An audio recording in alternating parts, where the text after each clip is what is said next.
The night before my engagement party, I drove to surprise my fiancé. But as I neared his door, I overheard his mother's voice. "You can't let her find out the truth." My heart pounded. She wasn't talking about me, she was talking about my sister. They had no idea I was listening, and the truth would shatter everything. "You can't let Amelia find out what we did to her sister." Cheyenne's voice sliced through Lucas's apartment door as I raised my hand to knock. "Sarah's death has to remain an accident in her mind, especially with the engagement party tomorrow." My hand froze mid-air, my heart stopping at the mention of Sarah's name. Lucas responded, his voice strained. "Mom lying about killing her sister is destroying me." The hallway spun around me as those words registered. Killing her sister. Sarah hadn't jumped from her balcony after drinking too much. The man I was about to marry, his family, they had murdered her, and I was standing outside their door learning the truth just hours before our engagement celebration. I pressed my back against the hallway wall, legs trembling, the wine bottle I'd brought for Lucas growing heavy in my sweating hands. Through the thin apartment door, their conversation continued, each word driving deeper into my chest. "Your conscience is a luxury we can't afford right now," Cheyenne said, her tone cold and businesslike. "The merger depends on this marriage. $20 million, Lucas. Your father's company needs this to survive, and Amelia is the key to her uncle's biotech firm." The merger. Of course. Uncle Richard had been talking about it for months, ever since Lucas and I got engaged. He was so proud that our marriage would unite two major pharmaceutical companies. Sarah would have found the irony sickening. She'd spent her career exposing corporate corruption, and now her death was part of one. "She still has nightmares about Sarah," Lucas said quietly. "She wakes up crying, blaming herself for not answering her sister's last phone call. Do you understand what it's like to hold her while she sobs about Sarah, knowing what we did?" "What Isabella did," Cheyenne corrected sharply. "Isabella handled the situation when Sarah threatened to expose the contaminated drugs. You simply fell in love with her sister afterwards as planned. There's nothing criminal about falling in love." Isabella. Lucas's younger sister, the quiet chemist who worked in the family company's research division. Sweet Isabella who'd brought me soup every day for a week after Sarah's funeral, who'd held my hand at the cemetery, who'd introduced me to Lucas at that charity gala 6 months after Sarah died. My mind raced backward through time, re-examining every moment through this new horrifying lens. The charity gala had been for medical research. Isabella had insisted I attend, saying it would be good for me to get out, to be around people again. She'd worn a silver dress and guided me straight to Lucas, who'd been standing by the bar looking handsome in his tuxedo. "You two have so much in common," she'd said with a smile that I thought was kind. "The contaminated drugs killed 37 people. Lucas said, and I heard liquid pouring, probably whiskey from the bottle he kept on his kitchen counter. Sarah had documented everything. If she'd published that story, we'd all be in prison," Cheyenne finished. "Instead, we're about to secure our future through a legitimate business merger. Your marriage to Amelia ensures her uncle will proceed with the deal. It's unfortunate about Sarah, but she forced our hand when she refused our very generous offer to keep quiet. They tried to pay her off.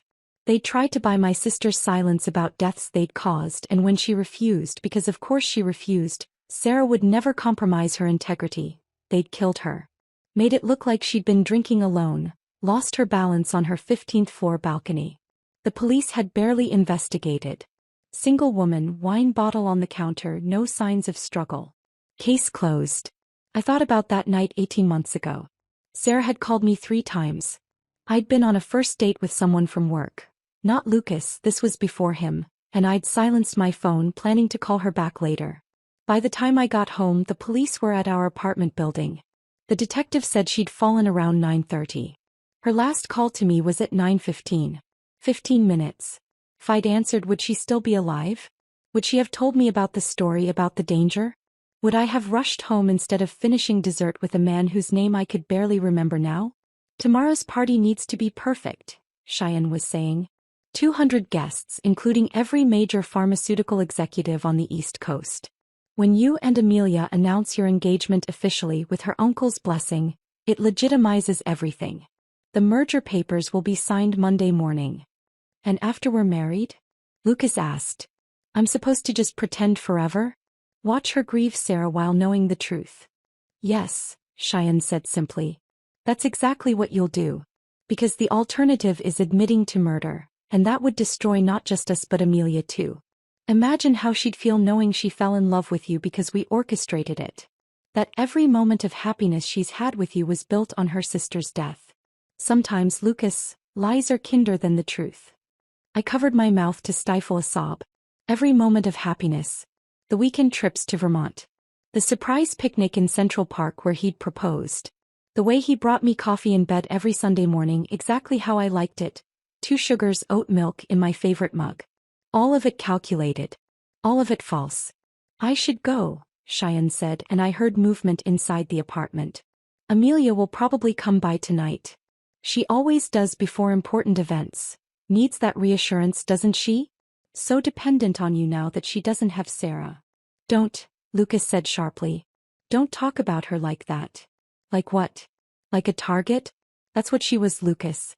A vulnerable woman with access to wealth and connections we needed. The fact that you developed feelings for her is an unexpected complication, but it doesn't change what this is. Footsteps approached the door. I couldn't move, couldn't breathe. They found me here. I'll take the service elevator, Cheyenne said, and the footsteps moved away. Remember, tomorrow is about the performance. Every smile, every touch, every loving glance matters. The merger depends on everyone believing this is a genuine love story. It is genuine, Lucas said quietly. At least for me. Cheyenne laughed, a cold sound that made my skin crawl. Then you're a better actor than I gave you credit for, son. Even you believe your own performance. I heard another door close. The service elevator entrance at the far end of Lucas's apartment. Still, I waited, frozen against the wall, for what felt like hours but was probably only minutes. Inside, I heard Lucas moving around, glass clinking, water running. Normal sounds of a normal evening for a man who'd helped murder my sister. Slowly, carefully, I backed away from his door and made my way to the stairwell. I couldn't risk the elevator. Couldn't risk running into Cheyenne or anyone else who might see my face and know something was wrong. 11 floors down, my legs shaking with each step, the wine bottle still clutched absurdly in my hand. I made it to my car and sat there in the parking garage, engine off, trying to process what I'd heard. Sarah was murdered. Lucas had seduced me on purpose. The engagement, the wedding, all of it was about money and mergers and covering up corporate killing. Tomorrow, 200 people would gather at the Fairmont Hotel to celebrate our engagement. They'd toast to our happiness, take photos for the society pages, congratulate us on finding love despite tragedy. And I would have to stand there beside him, smiling, pretending I didn't know the truth about my sister's death. My phone buzzed against the kitchen counter 3 days later, yanking me from the haze I'd been living in since that night outside Lucas's door. Isabella's name appeared on the screen. My stomach clenched as I answered, forcing my voice to sound normal, cheerful even. Isabella, hi. Amelia, I'm outside your building with something special. Can I come up? I have those wedding magazines you wanted to see, and I made Mom's famous chocolate chip cookies. I hadn't asked for wedding magazines. My hands trembled as I pressed the buzzer to let her in, quickly shoving the notebook where I'd been writing down everything I remembered from that overheard conversation into a kitchen drawer. By the time she knocked, I'd managed to arrange my face into what I hoped looked like excitement rather than terror. Isabella stood in my doorway holding a stack of thick bridal magazines and a tin that smelled of butter and chocolate. Her dark hair was pulled back in a neat ponytail, and she wore a cream sweater that made her look younger than her 28 years. But her smile, something was off about it. It stretched too wide, never quite reaching her brown eyes. You look tired, she said, stepping inside without waiting for an invitation. Pre-wedding stress? Something like that. She set everything on my coffee table and settled onto my couch, patting the spot beside her. I sat down carefully, maintaining distance without seeming obvious about it. The woman who'd helped murder my sister was now flipping through pages of white dresses and discussing lace versus satin.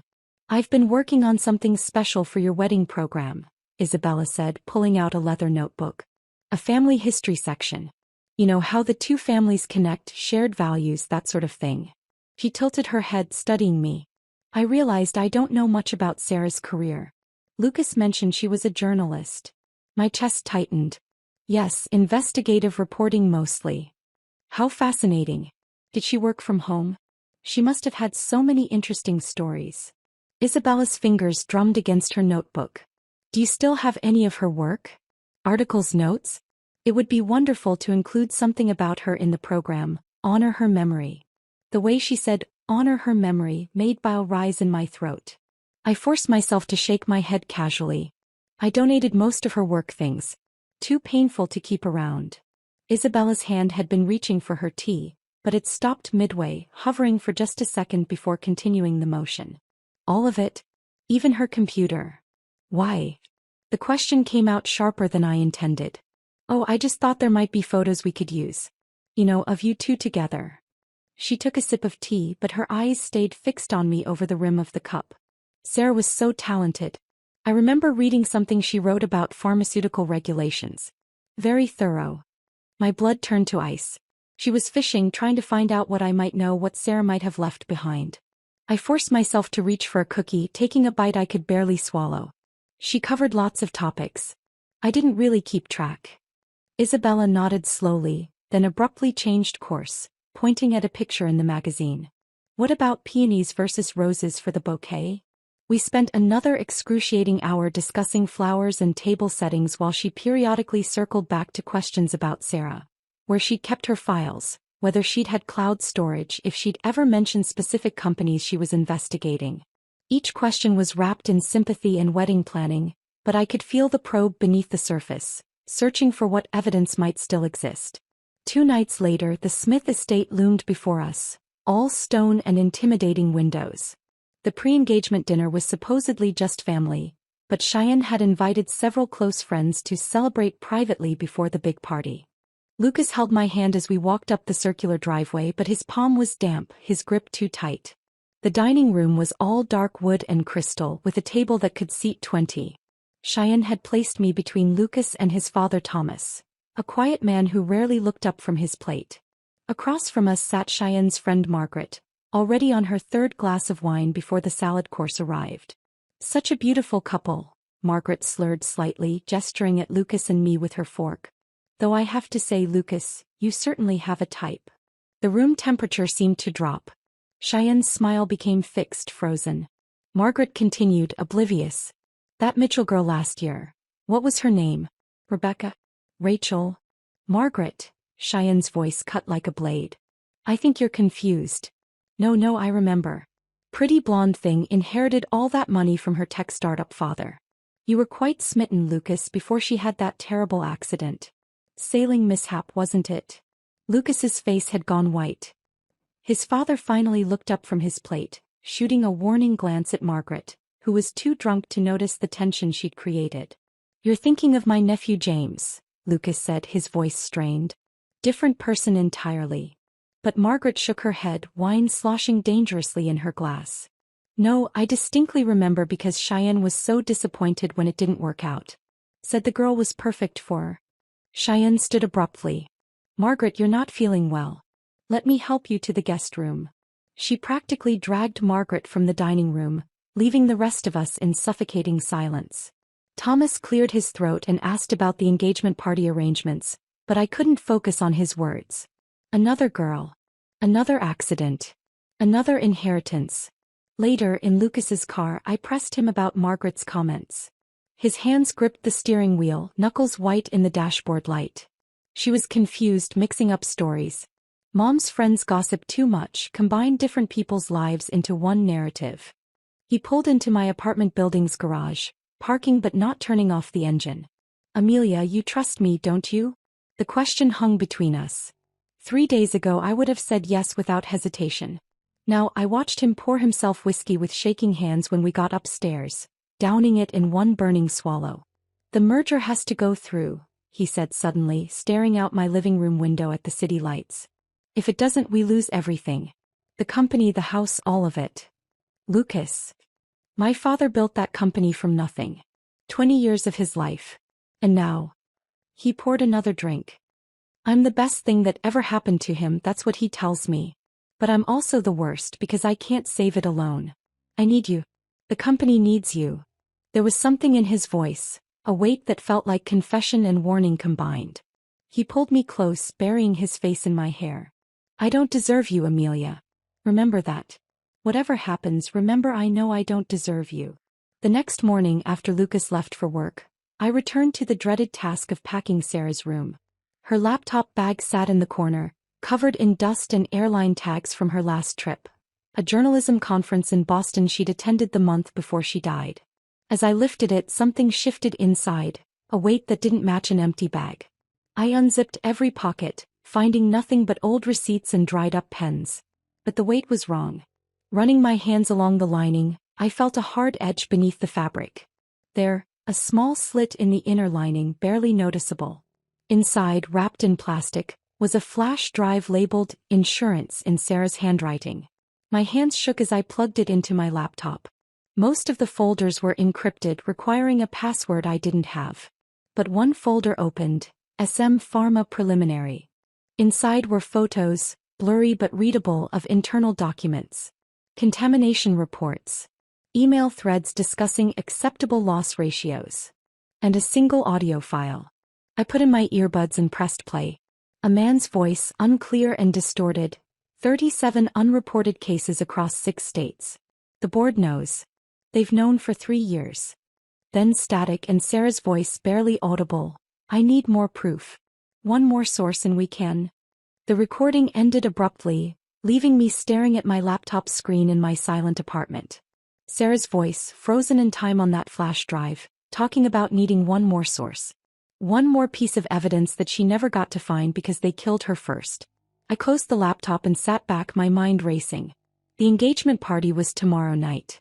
200 guests would watch me celebrate with the family that murdered my sister. My phone rang, making me jump. Janet's name appeared on the screen. "I know you're mad at me about yesterday," she started as soon as I answered. "But I can't shake this feeling about Lucas. Something's not right, Amelia. Yesterday we'd had coffee at our usual place downtown. Janet had been my best friend since college, the only person besides Sarah who could read me like a book. She'd watched me fall for Lucas, attended every dinner party, smiled in all the photos.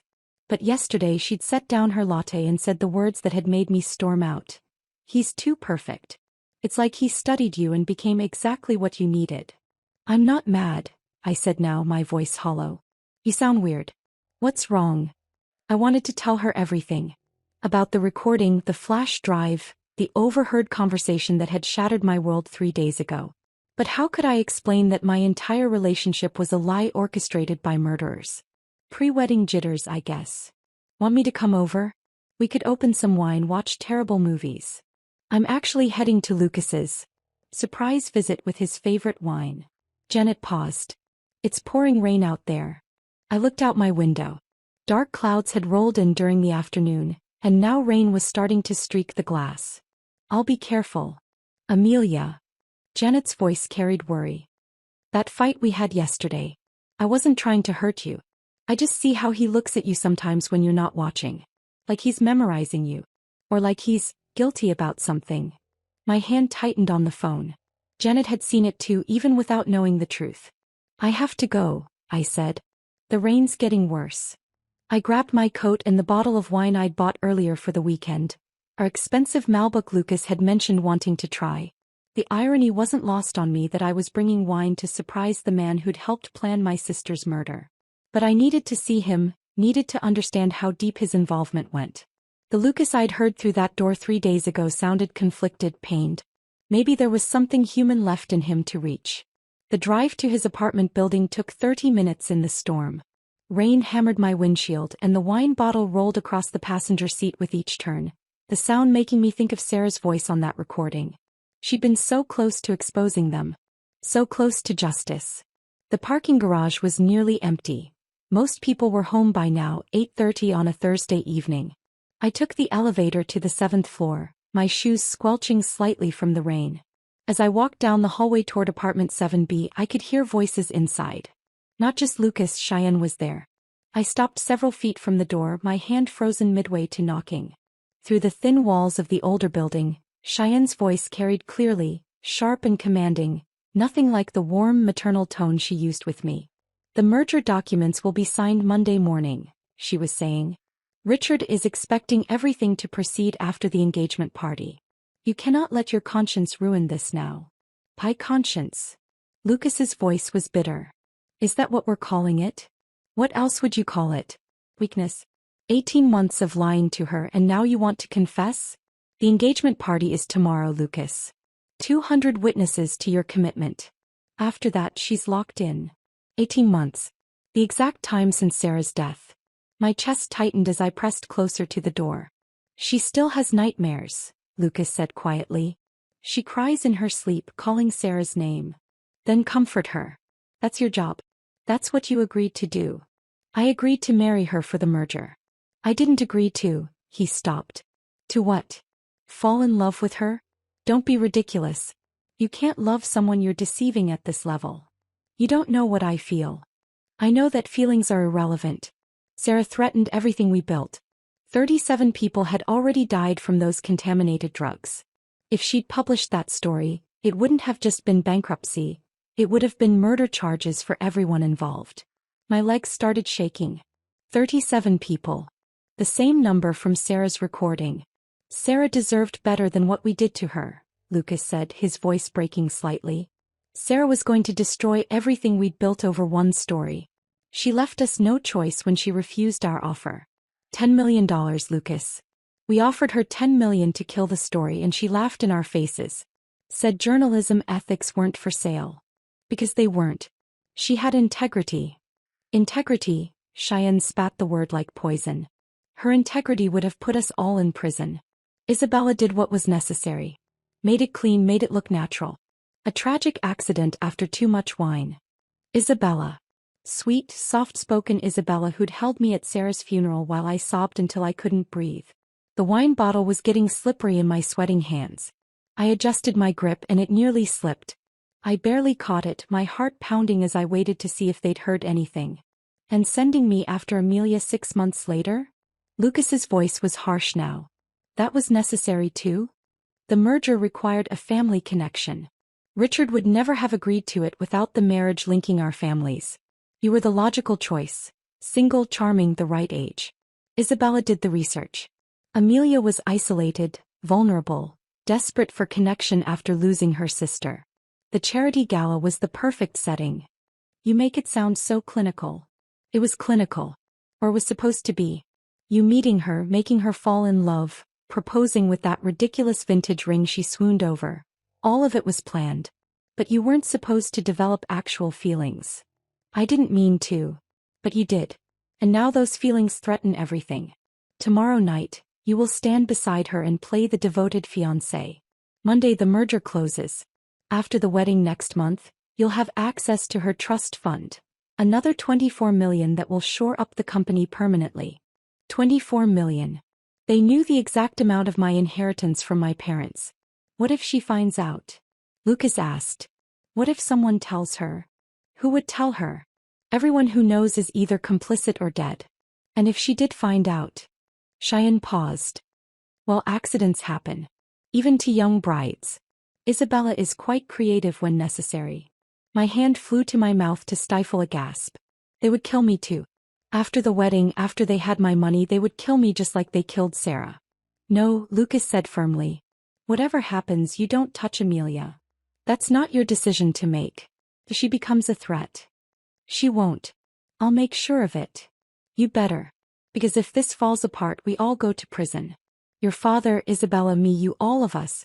And it won't be minimum security. It'll be 25 to life for murder and conspiracy. There was a long silence, then I heard footsteps approaching the door. I backed away quickly, my wet shoes nearly slipping on the hallway floor. The wine bottle felt like it weighed 100 pounds as I pressed myself against the wall, trying to stay out of sight if the door opened. The door never opened. Instead, I heard Cheyenne's heels clicking away from it, moving deeper into Lucas's apartment. My legs felt like water as I stumbled backward down the hallway, clutching the wine bottle against my chest. I made it to the stairwell and practically fell down 3 flights before my shaking legs gave out completely. I sat on the concrete steps, gasping for air that wouldn't come, the truth crushing my chest like a physical weight. Somehow I made it to my car and drove home on autopilot, parking crooked in my usual spot. Inside my apartment, everything looked different now, tainted. The flowers Lucas had sent yesterday sat in a vase on my counter, their cheerful yellow petals mocking me. The engagement photos we'd taken last month smiled from their frames. All of it built on Sarah's blood. I went straight to the closet where I'd stored Sarah's things, pulling out box after box with desperate purpose. There had to be more evidence, something that would prove what I'd heard, something that would ensure they couldn't dismiss my words as hysteria or pre-wedding paranoia. Sarah's day planner from her final year tumbled out of a box of office supplies. I flipped through it with trembling fingers past meetings and deadlines and coffee dates we'd planned but never kept. Then 3 days before her death, circled in red ink, Isabella's 8 p.m. proof. Isabella. She'd met with Isabella about proof. My mind raced as I dumped out another box. Sarah's winter clothes, scarves she'd never wear again. In the bottom of her snow boot, wrapped in a sock, was an old flip phone I'd never seen before. The battery was dead, but I had a drawer full of old chargers. 20 minutes later, it powered on. One voicemail. From Sarah to me, time-stamped the day she died, 2 hours before she fell. Her voice filled my apartment, urgent and breathless. Amelia, it's me. Something happens to me if anything seems wrong, look in the blue purse lining. The one from Mom. They're dangerous, more dangerous than I thought. The Smith family, they've done this before. I love you, Amy. I love you so much. The blue purse. Our mother's vintage clutch that Sarah had claimed after the funeral. I found it in a garment bag, pristine as always. Sarah had been meticulous about preserving Mom's things. I felt along the silk lining until I found it. A small, careful cut in the seam. Inside was a micro SD card wrapped in plastic. My laptop took forever to boot up. When I finally accessed the card, I found photos of documents, emails, internal memos from Smith Pharmaceuticals. Reports of contamination dating back 4 years. Email threads discussing whether to recall products or manage the situation quietly. A spreadsheet tracking adverse events. Corporate speak for people getting sick and dying. 37 confirmed deaths they'd covered up. And at the bottom, a folder labeled Previous Incidents. 2 names, Rebecca Mitchell and Jennifer Cross. Both young women who died in accidents while connected to the Smith family. Both wealthy. Both single. Both dead within a year of getting involved with a Smith family member. I called Detective Patricia Chen's number from the business card they'd given me after Sarah's death. She answered on the 3rd ring even though it was past midnight. Detective Chen? This is Amelia Jones. Sarah Jones's sister. I have information about her death. We met at an all-night diner on the outskirts of town, the kind of place where truckers stopped for coffee and no one asked questions. Chen looked exactly as I remembered.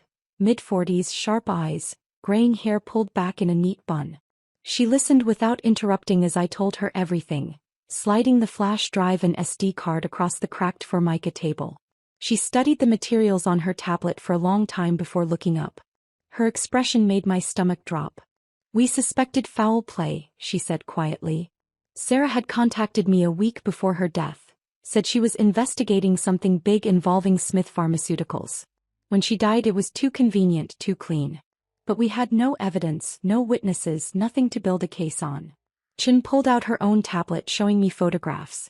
Rebecca Mitchell, 26, inherited $18 million from her father.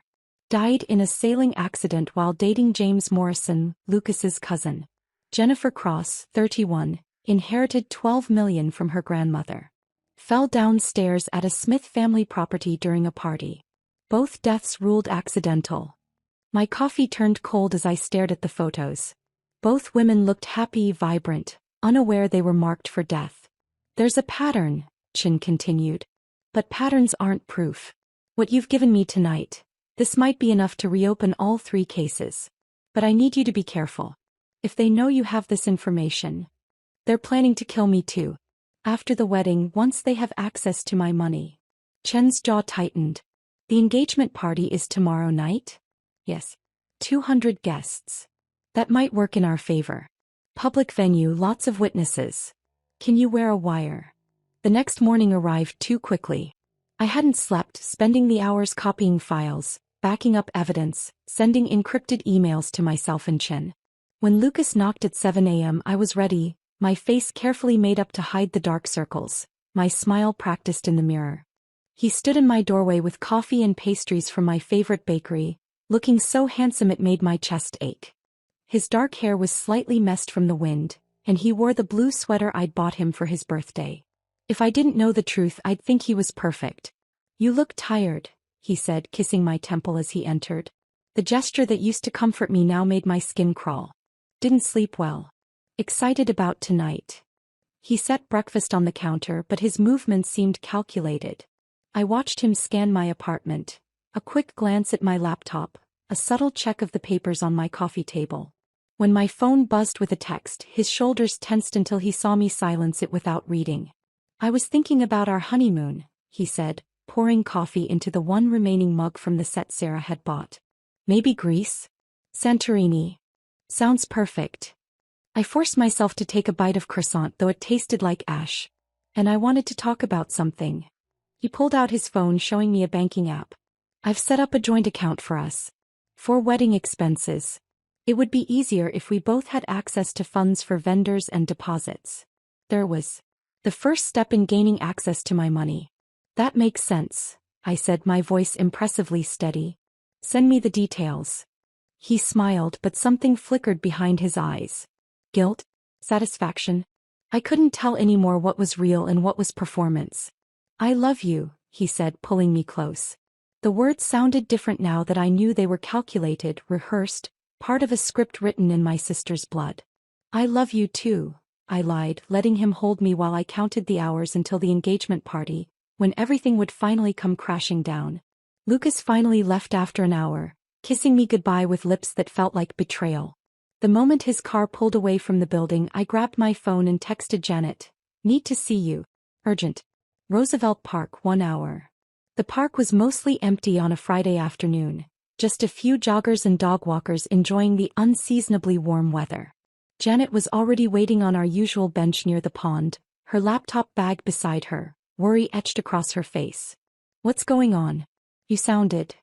"Everything you said about Lucas was right," I interrupted, sitting down heavily beside her. "He's playing a role. They all are." Janet's eyes widened as I told her everything. The overheard conversations, Sarah's evidence, the other dead women. Her face went pale when I showed her the photos Detective Chin had shared. "We need to get you out of here," she said immediately. "Cancel the party, pack a bag, disappear." "No. If I run, they'll know I'm onto them. They'll destroy evidence, cover their tracks. Sarah will never get justice." "Sarah's gone, Amelia. You're still here. For how long? They've killed at least 3 women, maybe 5. If I don't stop them now, there'll be others." Janet was quiet for a moment, her paralegal mind working through the implications. Then she opened her laptop. "I did some research after our fight yesterday. Something about Lucas bothered me, so I started digging into the Smith family." She turned the screen toward me. Court documents filled the page. Settlements, sealed records, non-disclosure agreements. 5 wrongful death lawsuits in 8 years, all settled quietly out of court. Different jurisdictions, different circumstances, but always involving women between 25 and 35 who died shortly after becoming involved with Smith family members or business associates. My stomach churned as I scrolled through the documents.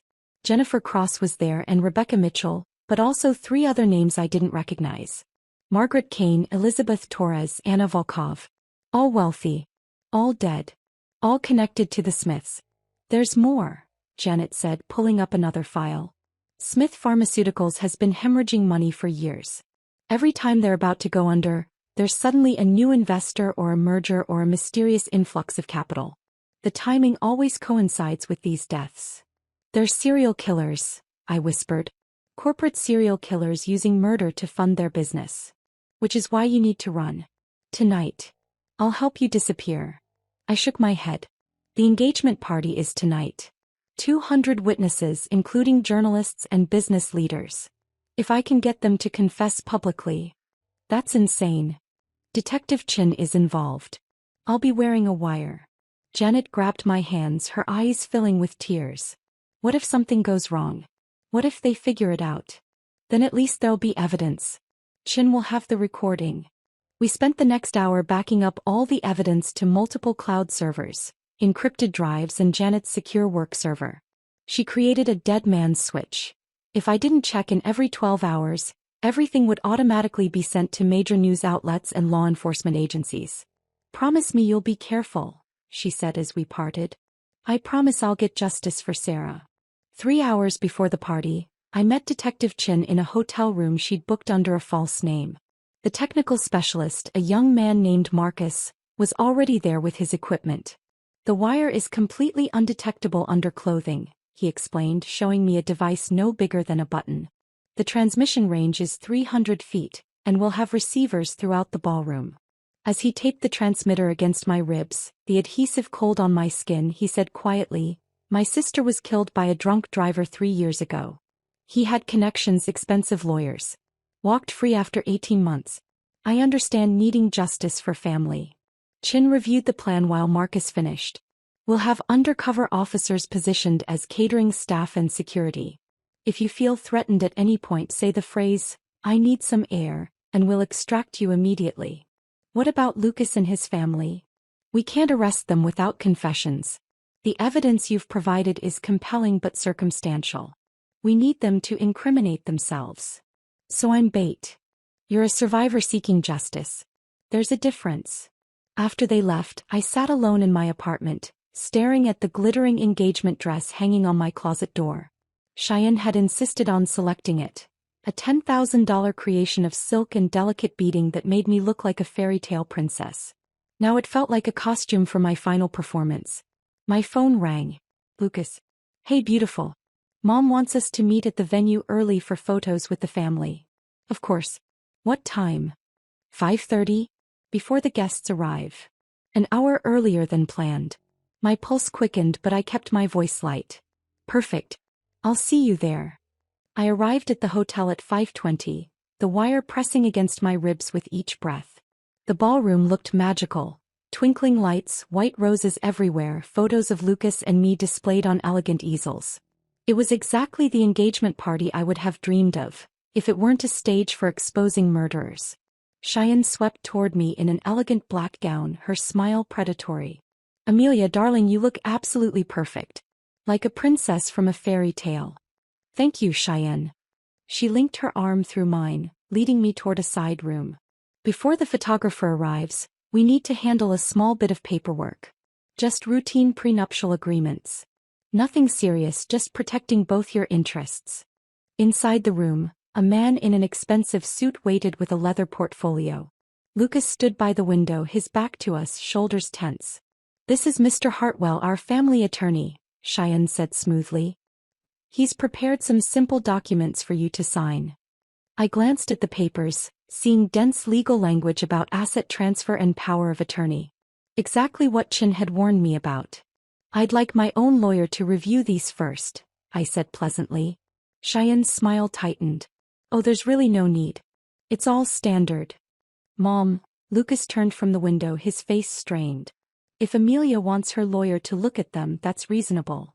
Cheyenne's eyes flashed with irritation, but she maintained her composure. "Of course. We can handle it after the honeymoon."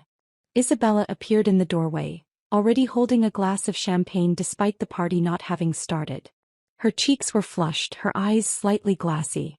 "Are we doing photos yet?" she asked, swaying slightly. "Soon," Cheyenne said curtly. Isabella laughed, a tinkling sound that held an edge. "You know, Amelia, you're so much easier to work with than the others."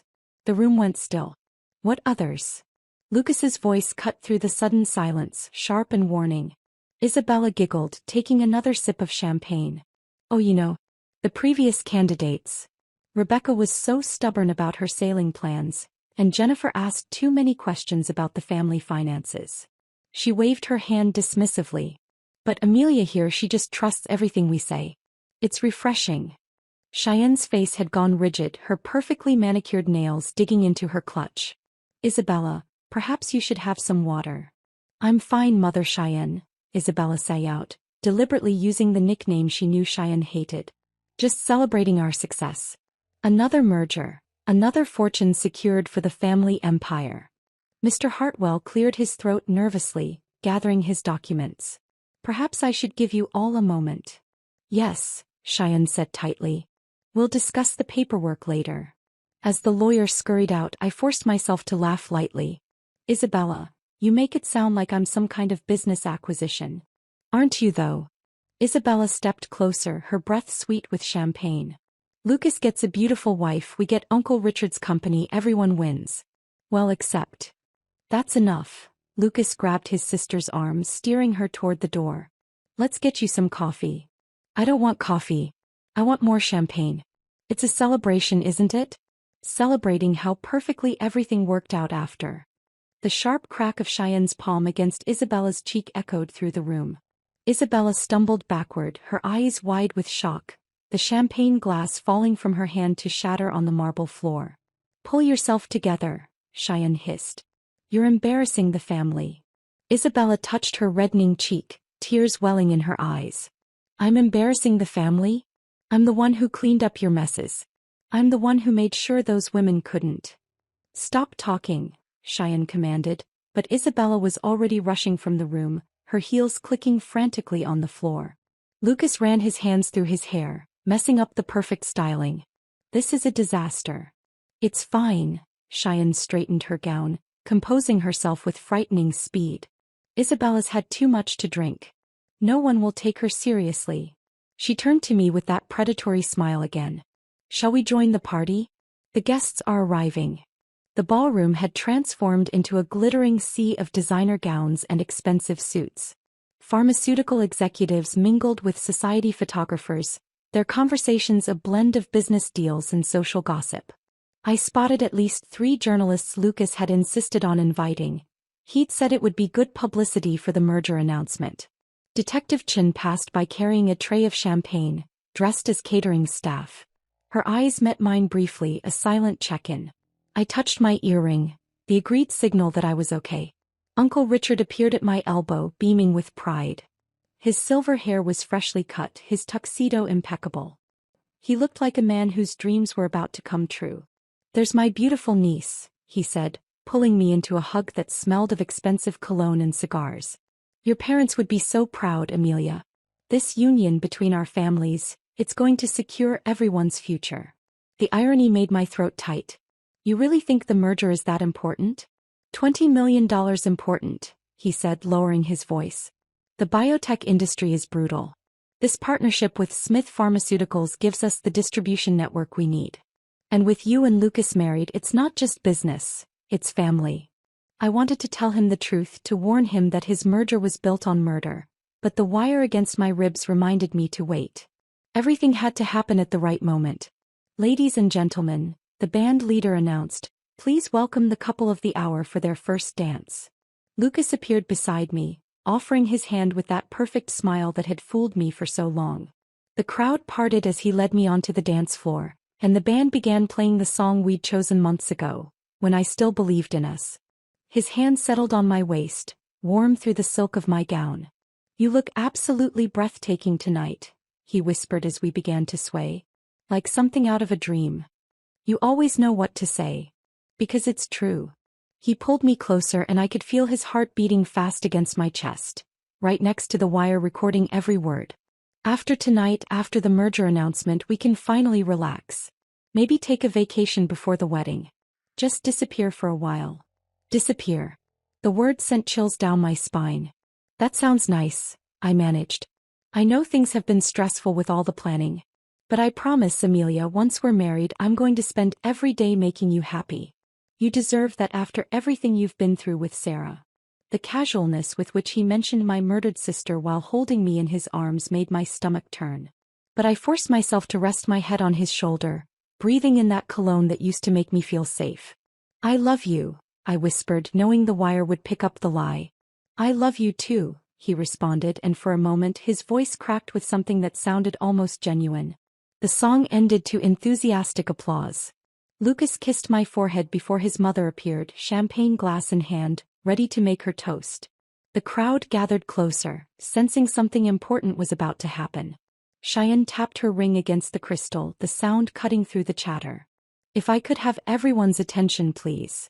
The room fell silent.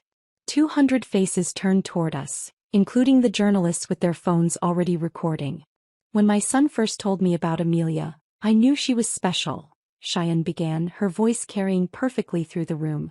She came into our lives during a difficult time, having just lost her dear sister Sarah in that terrible tragedy. My fingernails dug into my palms. But as they say, from tragedy can come beauty. Sarah's passing, devastating as it was, opened a door for Lucas and Amelia to find each other. Cheyenne raised her glass higher, her eyes finding mine with a look of triumph. Some losses are meant to be, making room for greater gains. A few guests shifted uncomfortably at the phrasing. One of the journalists lowered his phone, frowning. Across the room I saw Detective Chin set down her tray and touch her earpiece. Through Amelia, we're not just gaining a daughter, Cheyenne continued, oblivious to the uncomfortable energy spreading through the room. We're uniting two powerful families, creating a partnership that will benefit everyone here tonight. The merger between Richardson Biotech and Smith Pharmaceuticals, sealed by this beautiful union, will revolutionize the industry. She looked directly at me, her smile sharp as glass. To Amelia, who has brought such unexpected value to our family. And to profitable unions that rise from the ashes of loss. The toast was met with uncertain applause. Some guests drank, others just held their glasses, unsure how to respond to such a coldly transactional speech about what should have been a celebration of love. I set down my champagne glass and stepped forward, my heart pounding so hard I could hear it over the uncomfortable murmurs spreading through the ballroom. The wire against my ribs felt like armor as I raised my hand for silence. Thank you all for being here tonight, I began, my voice carrying clearly through the room. Before we continue celebrating, I want to take a moment to honor someone who couldn't be with us. My sister, Sarah Jones. A sympathetic hush fell over the crowd. Lucas moved toward me, probably intending to offer support, but I held up my hand to stop him. Sarah was an investigative journalist who died 18 months ago, just 3 weeks before she was about to publish the biggest story of her career. I paused, watching Cheyenne's expression shift from mild annoyance to sharp attention. She had discovered that Smith Pharmaceuticals knowingly distributed contaminated drugs that caused the deaths of 37 people. The silence in the ballroom became deafening. Someone dropped a glass at the bar, the crash making everyone jump.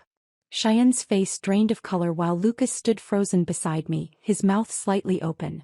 That's a serious accusation. Thomas Smith, Lucas's father, spoke up from near the head table, his voice steady but his hands trembling. It's not an accusation. It's a fact. I pulled out my phone, connecting it to the ballroom's presentation system. Sarah documented everything before she died. Before she was murdered. The screen behind me lit up with Sarah's evidence. Internal emails, contamination reports, a spreadsheet tracking deaths across 6 states. Gasps erupted throughout the room as journalists pushed forward, their phones out, recording everything. Lucas's champagne glass slipped from his hand, shattering on the marble floor. The sound echoed through the ballroom like a gunshot. Amelia, stop. He grabbed my arm, his fingers digging in desperately. Please, you don't understand. I understand everything. I pulled away from him, addressing the crowd again.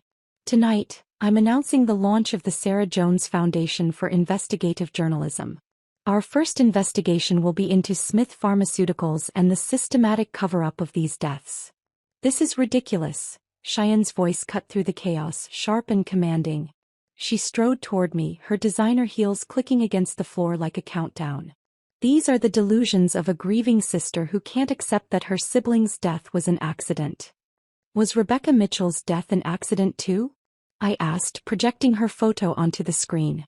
She died in a sailing accident while dating James Morrison. What about Jennifer Cross?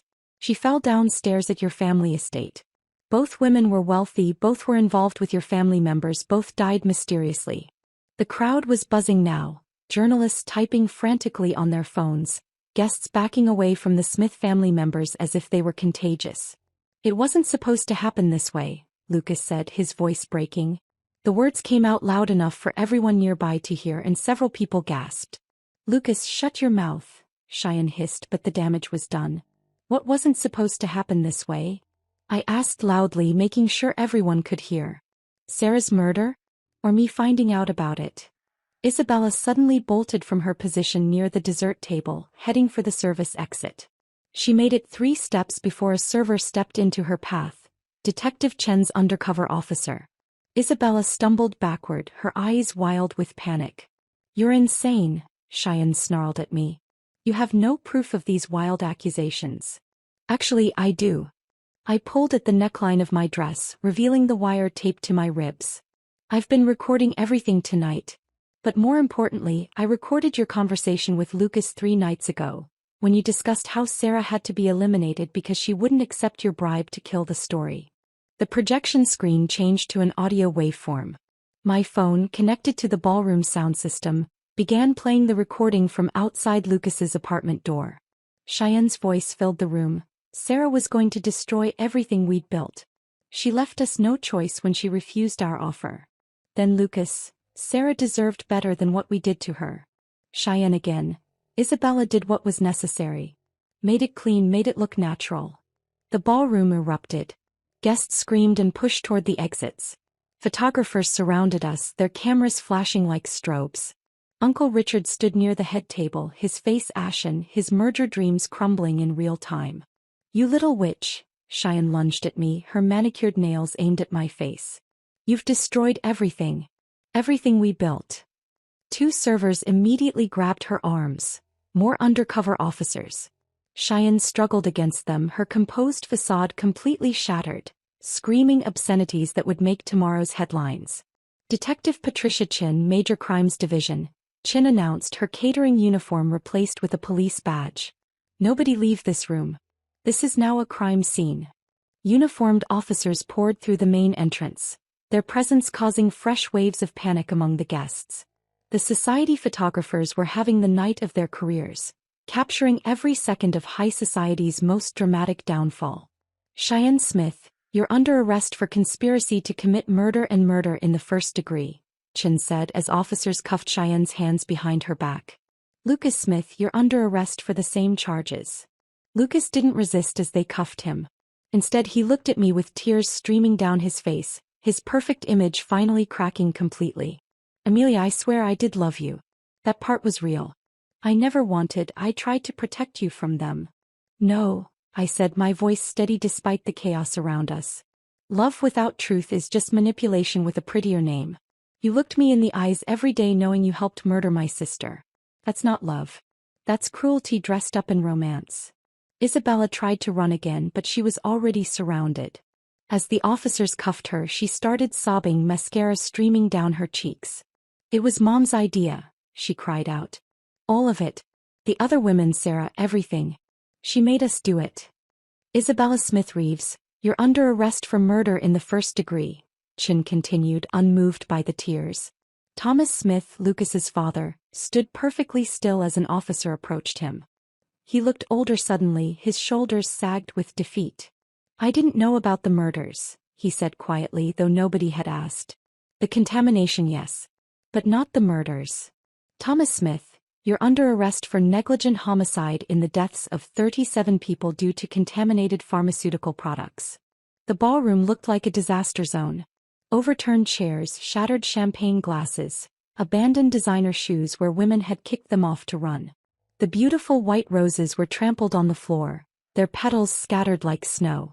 The journalists had formed a protective circle around me, shouting questions that blended into white noise. Camera flashes continued non-stop, documenting every second of the Smith family's destruction. Detective Chin walked me through the chaos of overturned chairs and scattered roses, her hand protective on my elbow as reporters shouted questions from every direction. My designer gown, the one Cheyenne had selected to mark me as a possession, dragged through spilled champagne and broken glass. Outside the hotel, police cars lined the street, their lights painting the night in alternating red and blue. Miss Jones, can you give us a statement? Amelia, how long did you know? Will you testify at the trial? Chin guided me into an unmarked car, shutting out the noise. As we pulled away, I watched through the rear window as officers led the Smith family out in handcuffs. Lucas's head was bowed, his shoulders shaking. Cheyenne fought every step, her face twisted with rage. Isabella had gone limp, requiring 2 officers to essentially carry her. The photographers captured it all. The downfall of one of the city's most prominent families, destroyed by their own greed. 6 months later, I sat in the courtroom's 3rd row, my hands folded in my lap as Judge Morrison read the sentences. The trial had been a media sensation, every detail of the Smith family's crimes dissected on news channels and true crime podcasts. I'd testified for 3 days, playing the recordings, presenting Sarah's evidence, reliving the nightmare over and over. Cheyenne Smith for the murders of Sarah Jones, Rebecca Mitchell and Jennifer Cross and conspiracy to commit murder. This court sentences you to life in prison without the possibility of parole. Cheyenne stood rigid in her orange jumpsuit, her once perfect hair now gray at the roots. She didn't look at me, hadn't throughout the entire trial. Her lawyer had tried to argue diminished capacity, claiming the stress of saving the family business had driven her to desperate measures. The jury hadn't bought it. Isabella Smith Reeves for the murder of Sarah Jones and conspiracy in the deaths of Rebecca Mitchell and Jennifer Cross, 25 years to life. Isabella sobbed quietly. She'd cooperated with prosecutors, providing detailed accounts of how she'd used her chemistry knowledge to make the deaths appear accidental. Her testimony had been crucial in convicting her mother, though it hadn't saved her from her own sentence. Lucas Smith for conspiracy to commit fraud and accessory after the fact, 8 years in state prison. Lucas turned to look at me then, his eyes hollow. He'd lost weight during the trial, his designer suits replaced with ill-fitting court clothes. His lawyer had argued he was manipulated by his mother, that his feelings for me were genuine despite the circumstances. Maybe they were. It didn't matter anymore. Thomas Smith received 5 years for negligent homicide related to the contaminated drugs. The company collapsed within weeks of the arrests, its assets frozen, under investigation by federal authorities. The merger with Uncle Richard's company evaporated instantly, taking millions in expected profits with it. Outside the courthouse, I gave my final statement to the press. Sarah died trying to protect 37 families from corporate greed. Today she finally got justice and those families can begin to heal. 1 year after Sarah's death, I stood at Riverside Cemetery with a gathering of people she'd never met but had died trying to protect.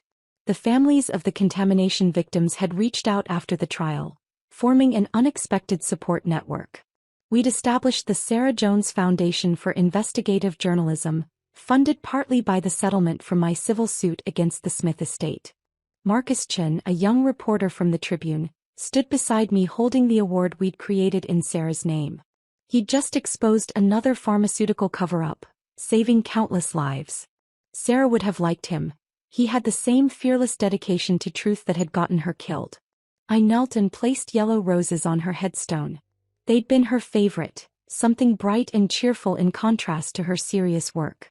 The stone read, Sarah Jones, 1992 to 2023, Truth Seeker, Sister, Hero. Your story finally got published, I whispered to the granite marker. Front page news for weeks. You took down an empire, Sarah. Just not the way either of us expected. Janet stood beside me, her hand squeezing my shoulder. She'd been my rock through the trial, helping me relocate to a new state, finding me an apartment where no one knew my story. 3 months after the trial, Uncle Richard knocked on my door in Portland. He looked older, diminished. The confident businessman who'd toasted profitable unions was gone, replaced by a man haunted by his choices. I knew something was wrong, he said, sitting on my second-hand couch, so different from the luxury we'd both grown up with. The merger came together too easily, too perfectly timed with your engagement. But I wanted to believe it was just good fortune. We sat in silence, drinking coffee from mismatched mugs. Finally he pulled out a checkbook. I want to fund the foundation, he said quietly. Permanently. It won't bring Sarah back, won't undo my blindness, but maybe it can prevent other families from suffering. I accepted, not for him but for the next Sarah, the next victim who might be saved by having resources to fight back against powerful people who thought money made them untouchable. Now I run the foundation full-time from a small office overlooking the river. We've helped investigate 12 suspicious deaths in 18 months, 3 resulting in criminal charges. Each victory feels like a small piece of justice for Sarah. My apartment is simple but bright, filled with plants Sarah would have killed within a week. I've learned to cook, really cook, not just heat things up. I go to therapy every Thursday. I'm learning to trust again, slowly, carefully. Sometimes late at night I find myself thinking about Lucas. Not with love or even anger anymore, just a kind of hollow sadness for what we both lost. He sent 1 letter from prison which I burned unread. Cheyenne tried to contact me through her lawyer, wanting to tell her side of the story. I declined. On my refrigerator, held by a magnet from the coffee shop where Sarah bought those matching mugs, is a single photo from before everything fell apart. Sarah and me at her college graduation, both of us laughing at something I can't remember now.